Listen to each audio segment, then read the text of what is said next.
Hello, good evening, and welcome to another episode of Brett's Old Time Radio Show. It's a Tuesday check-in, and a huge thank you for joining me once again for our regular late-night visit to those dusty studio archives of old-time radio shows right here at my home in the southwest of the United Kingdom. George and I have been boxing today. We've been to the gym. We've done a few bits and pieces. We stopped at Nan and Bamps on the way home for a little fry-up. They always do. On a Tuesday, they always on the way home from the gym cook us a little meal, which is really lovely. And I know they enjoy seeing George and me and also George's cousin Max. So it's really, really nice. And then this evening, it's been basketball for George. It's all been kicking off. Honestly, it's been a crazy, crazy day. I'm Brett. I'm your host for our Nighttime podcast. Welcome to another episode. I've got Facebook, Instagram, YouTube, and TikTok. They're all called Brett's Old Time Radio Show. If you could have a little peep, that would be brilliant.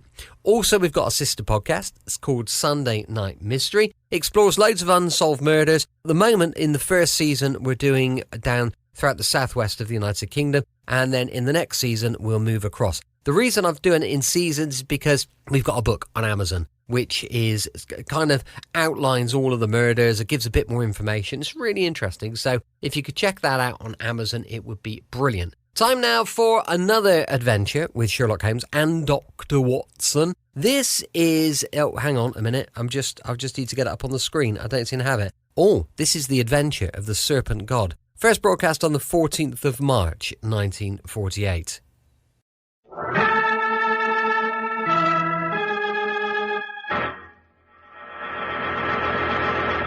From New York City, the makers of Clipper Craft Clothes for Men and 1,036 leading retail stores from coast to coast present the world's most famous detective, Sherlock Holmes.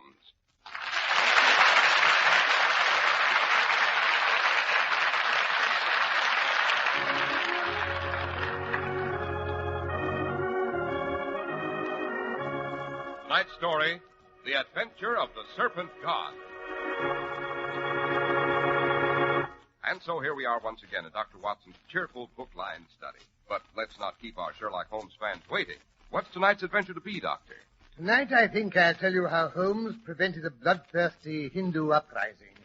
It all occurred because we unearthed the meeting place of an East Indian cult who worshipped the Serpent God. Sounds promising. Yes, it was a weird and unearthly setting for one of our most hair-raising encounters with that arch-criminal, the notorious Professor Moriarty. Professor Moriarty. Sherlock Holmes always got a run for his money when he matched wits with Professor Moriarty. And that reminds me, if any of our friends and listeners are thinking of investing in a new spring suit or overcoat, I think we can safely promise them more than a run for their money if they'll take a look at the clothes that Clipper Craft is now showing in their favorite local store. Right you are, Mr. Harris. And you know, you'll get something else very important from the great Clipper Craft plan. Besides remarkable quality and downright sensational value, you get uniformity. The assurance that every Clippercraft suit, top coat, or sport jacket you buy is equal to all the others in smart appearance and performance. As you know, the Clippercraft plan concentrates the buying power of 1,036 of the nation's finest stores from coast to coast. Its operation is year-round, resulting in tremendous economies in manufacturing and distribution costs. And that's how you get fine-fitting, beautifully tailored, expensive-looking Clippercraft suits for only $40 and $45. Outstanding topcoats in fine coverts and worsted gabardine for only $40 and $45. And smart sport jackets for only $26.50. Take a look around. Compare Clippercraft with clothes selling for many dollars more.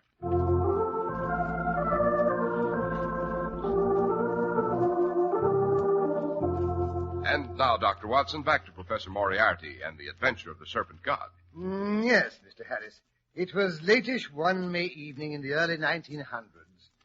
I had been out on an emergency case and was returning in the soft spring twilight. As I reached 221B Baker Street, I looked up to see a light in the windows of our sitting room. Holmes' long, lank silhouette was pacing back and forth in the lamplight. From the nervous vitality of his movements, I gathered he was working on a new case. I let myself in the front door and bounded up the steps. You what, Doctor? Well, I hurried upstairs.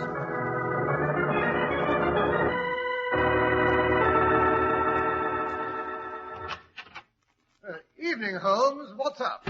A case, Watson. I'm expecting word from our latest client. Now, don't remove your hat and gloves. From his note, I gather he'll want us to go to him at once. Oh, then it's urgent. I suspect it's more than urgent, Watson. The stability of the Empire may well depend on our efforts tonight. Oh, now, really, Holmes. I'm not exaggerating, Watson. I leave that to you. However, I don't think anyone will underrate the unrest that's seething in India these days. The slightest spark may set off an explosion. Granted, but how does that affect us? As a matter of fact, my friend Hockey, you remember young Wells Hartrider of the Foreign Office? Naturally. He's the one who always looked as if he'd just swallowed his monocle. Don't let that air of fatuous imbecility fool you, Watson. Hiding behind that simple facade is one of the most alert brains in England. Not counting my own, of course. Oh, conceit. That's why he's been assigned to the Maharaja. Well, he'll have his hands full. Those East Indian potentates are a slippery lot. I wouldn't trust one around the corner with my second-best stethoscope. Prejudice, Watson, pure prejudice. I met this one several years ago at the Royal Garden Party. Rather decent sort. We've corresponded ever since. Holmes, you're wonderful. You know everything and everybody. Tell me about your Raja. Which one is he? He's the Maharaja of Banjoram, a small, warlike mountain kingdom in the north of India. Sounds vaguely familiar. You've undoubtedly heard of the Banjoram stables. The Maharaja is interested in racehorses and higher education. He leads a rather quiet life in his villa outside of Paris, where the famous professors from the Sorbonne come to give him advanced lectures in private. Sounds placid enough. Quite. His life, I may say, was completely serene and uninteresting until his heir came to visit him. Well, nothing abnormal about that. Sons frequently upset the even tenor of their father's ways. Oh, but Prince Jinnah is not the Maharaja's son. He's his half-brother, different mothers and all that, you know. Yeah. It wasn't until it became apparent that the Maharaja would never have a son of his own that anyone took any interest in this boy at all. I don't believe the Maharaja had even met him until he sent for him last autumn. He suddenly decided it was high time the lad became exposed to a British education. Oh, poor devil.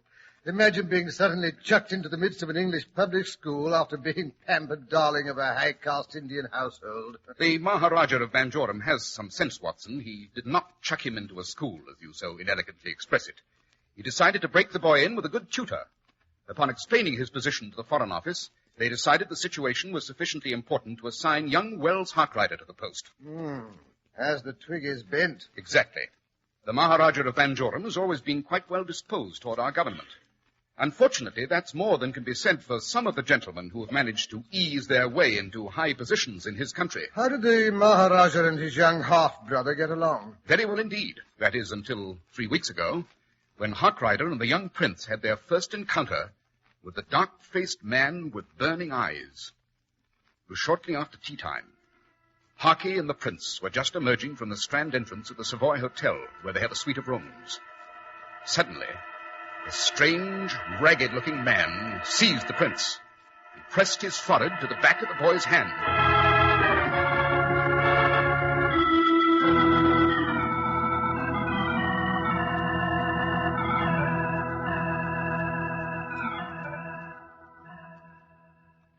Salutations, O true son of the father of all lizards.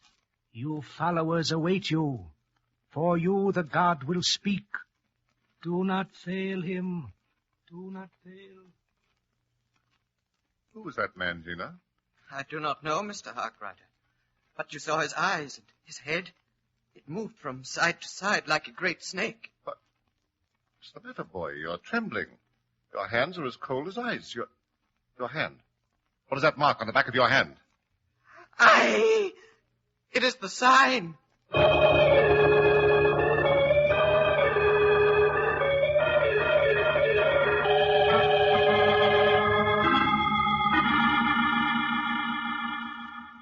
Ever since then, Watson, the boy's been a nervous wreck. Hartrider says he looks positively haunted. Then, the night after the boy's encounter with a strange derelict, Hartrider woke in the night and found him missing from his bed. Why not ask for police protection? The Maharaja forbids it.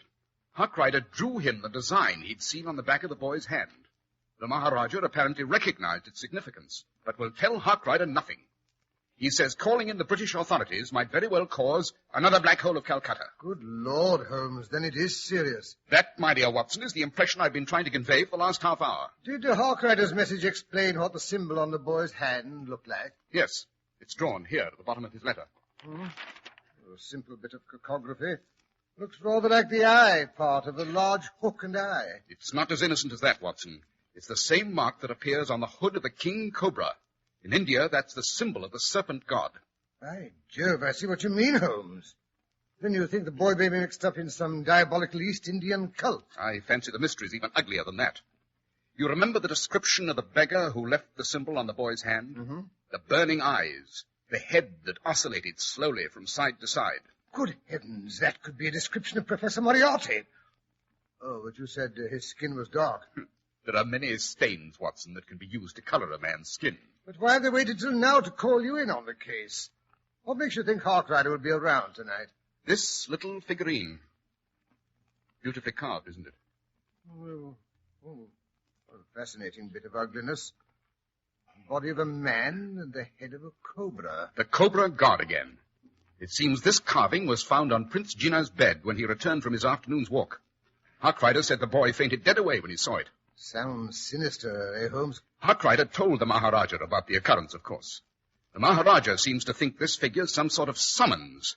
He believes the boy will try to disappear again tonight. Consequently, Harkrider's sending a cab for us as soon as the boy retires. We're to pick him up at the embankment exit of the Savoy. Yes, I hear a carriage driving up to our curb. Don't forget your revolver, Watson. Oh. Aha! The game's afoot. The chase begins.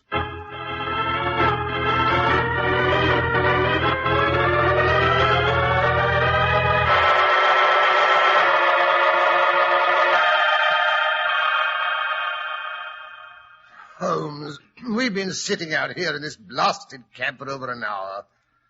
What's happened to Harkrider? What if the boy slipped out to the other entrance? Calm yourself, Watson. Harkrider's stationed behind some potted palms in the lobby inside, where he can watch both doors. And what if the boy decides to stay quietly in his little bed? I say, Holmes, that's the third time that policeman has flashed his lantern at us. First thing you know, he'll be asking some embarrassing questions. Well, don't answer them. Just pretend we're gentlemen in from the country who've had a bit of a celebration and are sitting in the cab because we like horses. Holmes, you're the most aggravating... Hello. There's a slight figure coming through the doorway now. Yes, it must be the young prince. He's hailing a cab. Get ready, driver. There goes his cab, Holmes. Well, what are we waiting for? For Hockey, confound him. Here he comes on the run. Open the door, Watson. We'll pick him up as we go. Follow that cab, driver. There's a $5 in it for you if you don't let him out of your sight.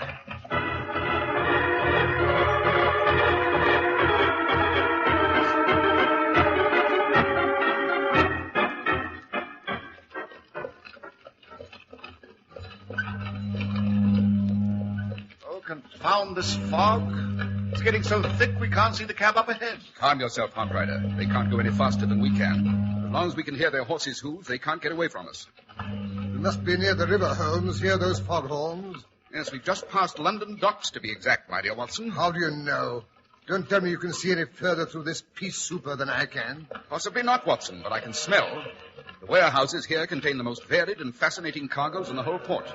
Wines, hides, rubber, drugs, iodine, coffee, spices, cocoa, quicksilver, to mention just a handful. On our left, we should be approaching Wapping Old Stairs. If you listen carefully, you can hear the lapping of the water. Not with that thing blatting away, you can't. I say, what do you suppose that boy is headed for in this district? Has it ever occurred to you, Harkrider, how many Lascars and Hindus are employed in the docks in this part of London? Oh, funny, I'd forgotten that. As a matter of fact, I'd almost forgotten London had a port. Most Londoners do. Ask the average Englishman what's the largest port in the United Kingdom, and chances are he'll answer Liverpool or Plymouth or Southampton. Well, aren't they? My dear Watson, the exports and imports of the Port of London more than equal in value any two of them combined. What's up? We're stopping. Well, no, we're going on. We've turned into Tunnel Pier Road. Well, how can you tell that? By the rumbling of the trains going through the tunnel. I can't hear a blasted thing. Neither can I, but I can feel them. So could you if your senses were properly developed. Yes, near here used to be the site of Execution Dock, where Captain Kidd and other pirates were hanged in chains at low water and left for 3 tides. Holmes, if you must give us a cook's tour of the district, couldn't you pick some cheerful items to lecture about? The carriage ahead stopped. Wait here, driver.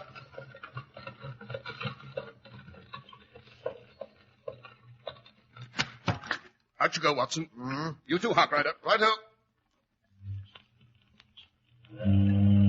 Yes. There's the boy up ahead. He's feeling his way along the wall. He stopped.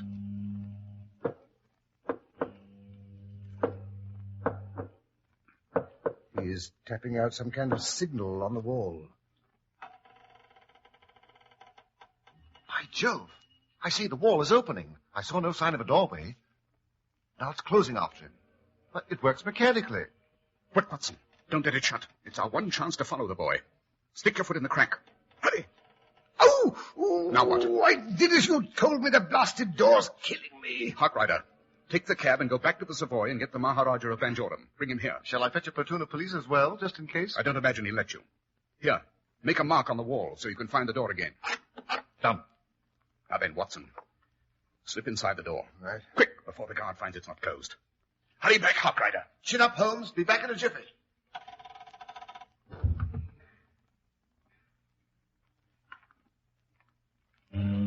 Seems to be some sort of courtyard with carved walls. Weird, grotesque carvings. Holmes, they look horrible in the light of that flickering lantern up ahead. Those carvings represent East Indian deities. As you say, Watson, they are not nice. Look, Holmes. A tall man in a fierce beard and wearing a turban has stepped into the light of the lantern. Yes. He'll be a Sikh. Very warlike tribe, Watson. I imagine he's on sentry duty. There must be an entrance through that archway. What of it? We'll never get by him. I only hope he doesn't discover us. Right. I don't think he'd hesitate to use that large knife he has sticking in his belt. I say, what's that? Another customer's arrived at the door in the wall, I imagine. Yes. Here comes the sentry to let him in. What can we do? He'll find us. No, there's an empty niche above our heads. Step on my hands, Watson. Right.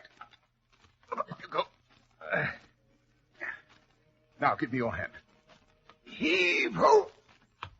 But won't he see us up here? I don't think so. It's a well-established fact that a man seldom looks above his head. Yes. Here he comes. Pretend to be a statue. Look grotesque. It shouldn't be too difficult.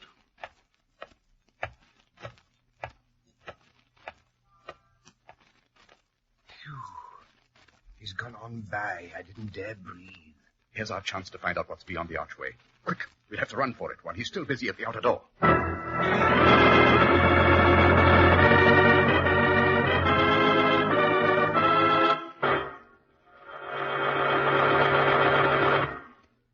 And so while our two friends are trying to sneak past the guard, let's discuss your spring wardrobe. Will it be comfortable? Will it wear? Is it good looking? Well, naturally, these questions are on your mind when you buy a new suit or topcoat. The same questions Clippercraft asked themselves long ago and answered by bringing you the finest values you've ever seen at an outstanding local independent store. Clippercraft invented the unique Clippercraft plan that concentrates the buying power of 1,036 stores across the nation. Now, the plan's the reason for those amazing values which are yours, even in this era of high prices. Clippercraft suits that look much more costly for only $40 and $45. Top coats and fine coverts and worsted gabardine at only $40 and $45, and sport jackets at only $26.50. Yes, selling expensive clothes at inexpensive low prices at the nation's finest independent stores is the great big idea behind the Clippercraft plan. That's why men who know insist on Clippercraft clothes. So be sure to visit the Clippercraft store in your city. These leading stores in the metropolitan area are proud to add their names to Clippercraft in your suit, topcoat, and overcoat. In Manhattan, John Wanamaker Men's Stores, Broadway at 8th and 67 Liberty Street. Saks 34th, Broadway at 34th. In Brooklyn, Abraham and Strauss. In Newark, New Jersey, Boulevard Men's Shop, Kresge Newark. And in Jamaica, the B&B Clothes Shop, 16408 Jamaica Avenue.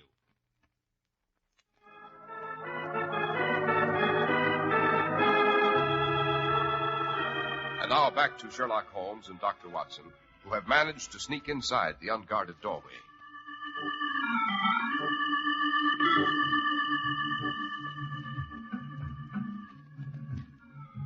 Good Lord, Holmes. It's a great heathen temple in the heart of London. The incense is almost as thick as the fog outside. There must be hundreds of people in here, all bowing before that horrible idol. More than horrible, Watson. It's the Serpent God. servant of Shiva, the destroyer. Now what? I don't know. Here, hide behind this wall curtain.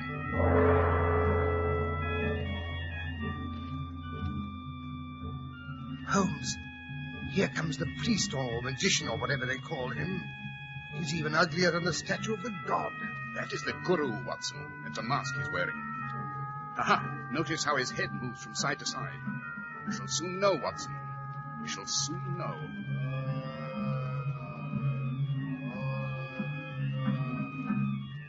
Look, there's the boy. He's approaching the priest. Holmes, what's wrong with him? He walks as if he'd been hypnotized. Quiet, Watson. The Guru is going to speak.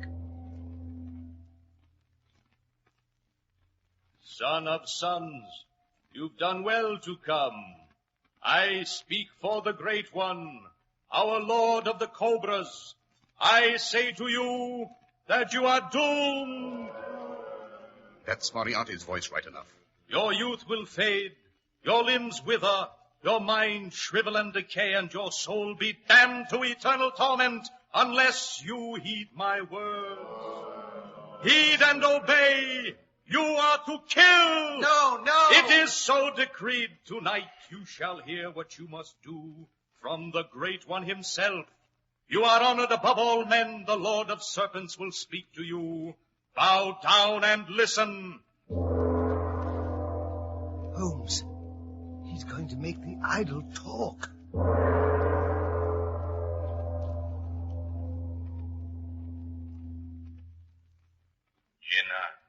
Is chosen, but first the throne must be purified.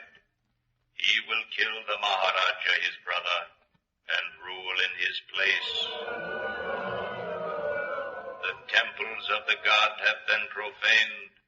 They can be cleansed only with blood, rivers of blood, the blood of all white people who live in Banjoram.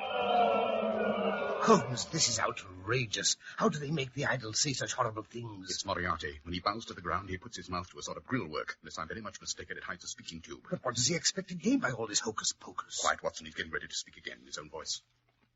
When you are on the throne, O son of the serpent, you will need advice and wise counsel. The god of the cobras has spoken to me in the night. He has appointed me to be your advisor.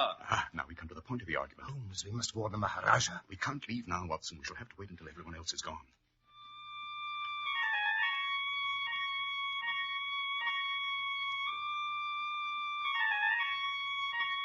What's that for? Now let the music call the great ones.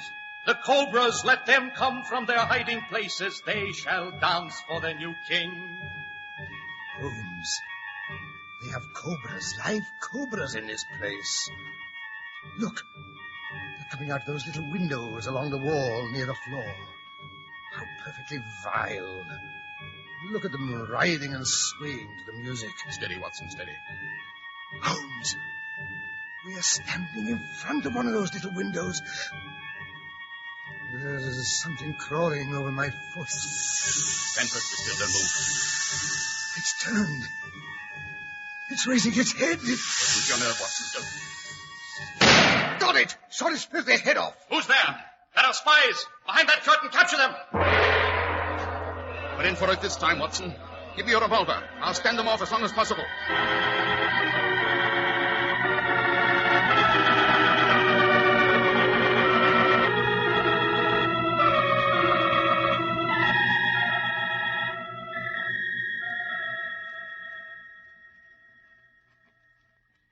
Holmes, where are you? Over here, Watson. Tied, hand and foot. It's as black as pitch in here.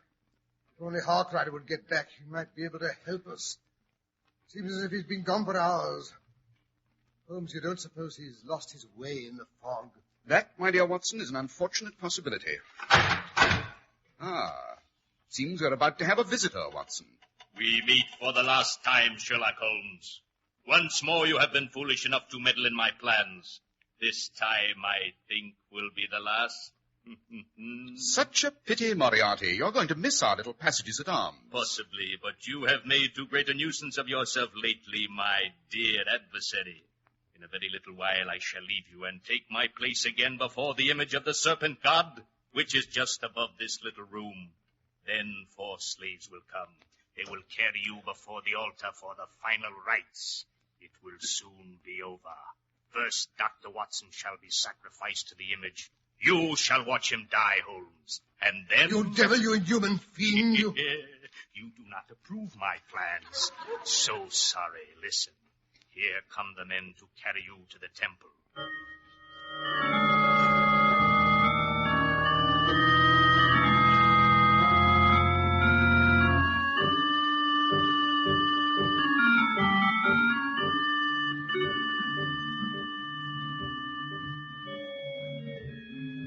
First, the fat one. Place him on the ground. Now bring the box of cobras. It's all my fault, Holmes. Chin up, Watson.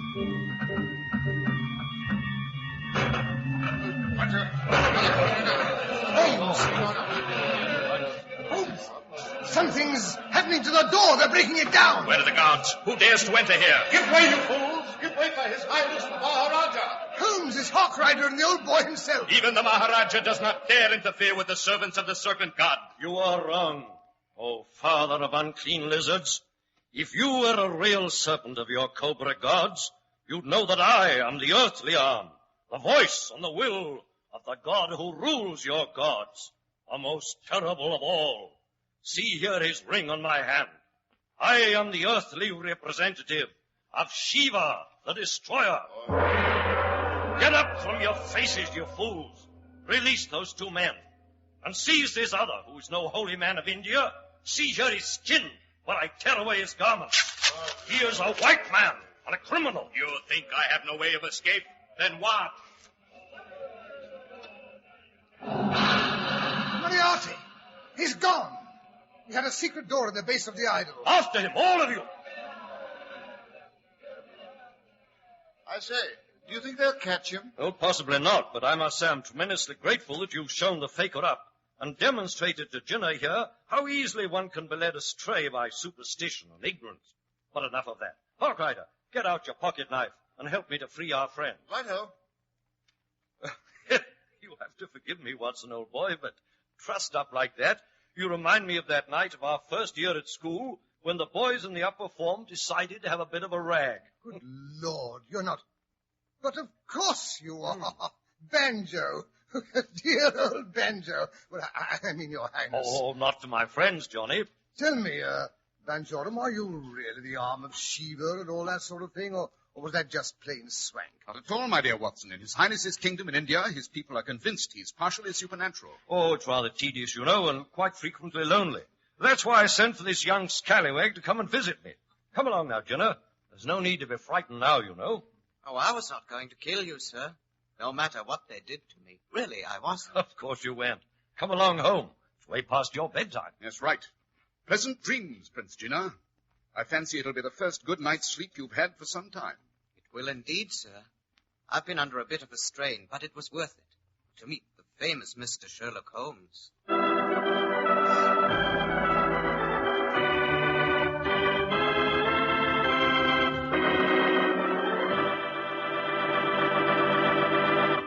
Wow, that was a narrow squeak, Dr. Watson. My hair fairly stood on end. Good for you, Mr. Harris. Glad I held your interest. You did that. And now, how about just a hint about next week's story, Dr. Watson? Next week, I think I'll tell how I learned a great deal about the ancient sport of archery. In it, Holmes solved a murder in which the weapon was a rather unusual golden arrow. He solved it, I may say, by catching the murderer literally red-handed.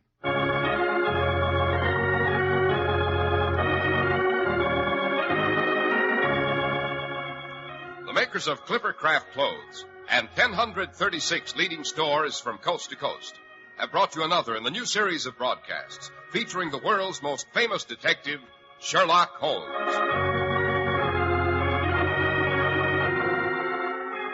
Our stories are based upon the character of Sherlock Holmes, created by Sir Arthur Conan Doyle. Sherlock Holmes is played by John Stanley, Dr. Watson by Alfred Shirley, and the dramatizations are by Edith Meiser. Sherlock Holmes is produced and directed by Basil Lochran, with special music by Albert Berman.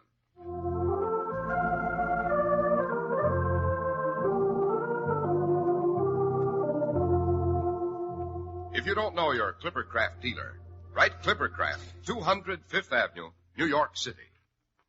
Once again, it's your privilege to aid in the increasing fight against suffering, disease, and disaster. Once again, your American Red Cross confidently appeals to American generosity to support its humane work. This year, then, give a little more, because the need is greater.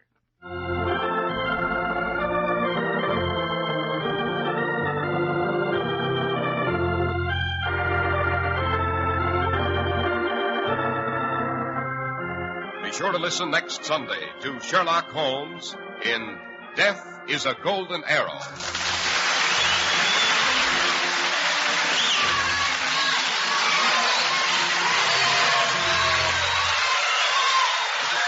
Speaking for Clippercraft Holmes, this is the Mutual Broadcasting System.